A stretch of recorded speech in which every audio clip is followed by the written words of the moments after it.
Well, hello, my friends. Welcome back to another installment. So today, I would like to talk about the difference between the left and right decorum.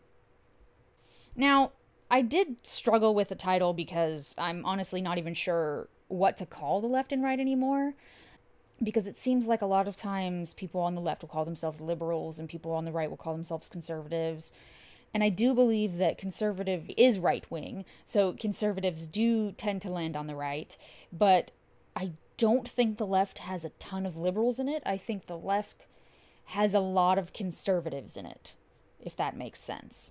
Because what I think is the left is trying to conserve their own opinions, and they're acting more like conservatives than anything else. Now, that being said, I did have the pleasure of attending two political events over the last weekend. The West Coast Walk for Life and Kamala Harris's campaign rally in Oakland. And let me tell you, there was a huge difference in decorum between the two events. I'll address the Walk for Life first. The weather was perfect. Perfect for walking alongside others in peace. And there were some religious speakers, but there were also women sharing their own stories, and I thought I'd share mine. In 2012, I had a medically necessary abortion. Had I not gone through with the procedure, it would have likely ended in a miscarriage alongside a myriad of other health issues. This pregnancy was also the result of a rape. Double whammy, right? I'm still working on dealing with the leftover baggage from those events, plus the emotional toll it took on my boyfriend at the time, who is now my husband. He just moved 2,000 miles to be with me, and it wasn't fair to either of us. But we can't change the past. So instead, we're just moving forward. And at the Walk for Life, many women did share their personal stories about their own procedures, and some of them even shared stories about what it's like to perform the actual procedure. And I want to take this opportunity to appreciate how inclusive this crowd of people was. You know, while some usually expect some religious undertones, very, very heavy religious undertones, there was very much a call for peace and peace only.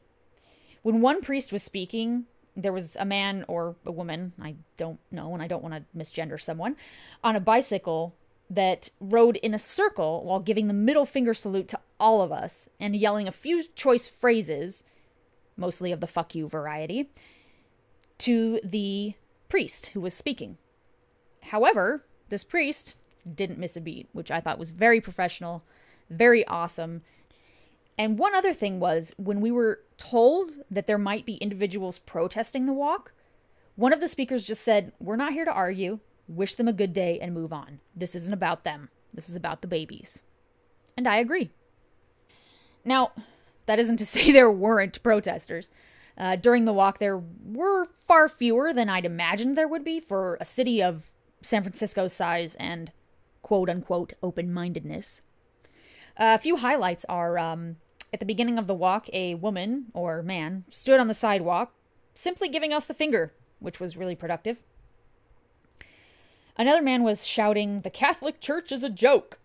We only wish we could have quipped back, "Then what's the punchline?"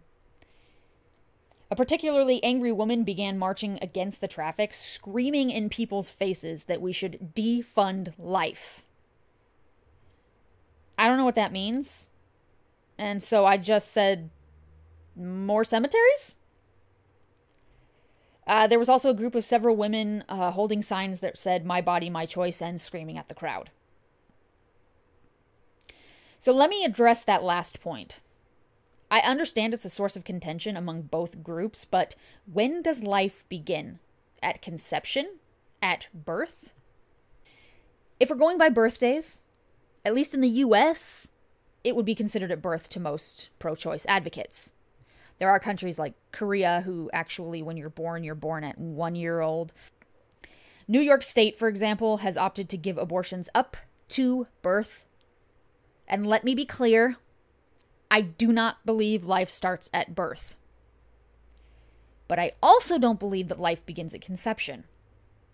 Life begins when your heart starts beating, because without a heart, you can't live. And before your heart starts beating, the cells are just doing what they're programmed to do. What everybody, we're going back to our our primordial roots and just dividing like cells do, which I know is also a source of contention for a lot of pro-lifers. That being said, I felt welcomed and very, very comfortable in this group of people. Each speaker was on time and everything was organized really, really, really well. Which brings me to Kamala Harris's campaign rally in Oakland. Every site I looked at listed the starting time of this event as 12 p.m. So we arrived roughly around that time. There were a lot of people, and just no real order. There was a lack of signage telling you where to go. Most people were just following everybody else, wading through the crowd. They couldn't care less about getting in other people's ways. Not that I hold everybody to that standard, but it's a pet peeve of mine when someone thinks their time is more valuable than mine or anyone else's. There was a line that stretched around the block. We weren't sure what it was for, but no one was asking either. We were just assuming, actually everyone was just assuming that it was a line to get onto the lawn, but it was impossible to get in because no one would let you in, and the line stretched around the block. Barricades were everywhere, and Kamala Harris was an hour late to her own campaign rally. But once something actually started happening, which was closer to 1 p.m., the police decided to let some people in for a closer look. And when we tried to run around to get a better view, we weren't permitted to enter. And we're not even sure if there was like a stipulation or a rule, like you had to be part of the press or whatever to get in or not. No one was telling us anything.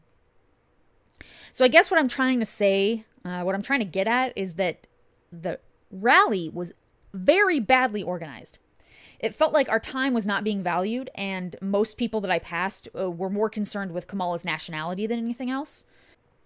In short, it kind of felt like a free-for-all of everyone look out for yourself, fuck everyone else. And that's why I wonder, is this the kind of message of inclusion the left is trying to send? Is that how you want us to feel? Because I felt like if I disagreed with anyone there, I'd better prepare for a fight. But the other thing is I didn't feel valued in the slightest. And I don't want to be a part of a group where I don't feel valued or respected or anything like that. And that's all I have to say on that. Okay, bye!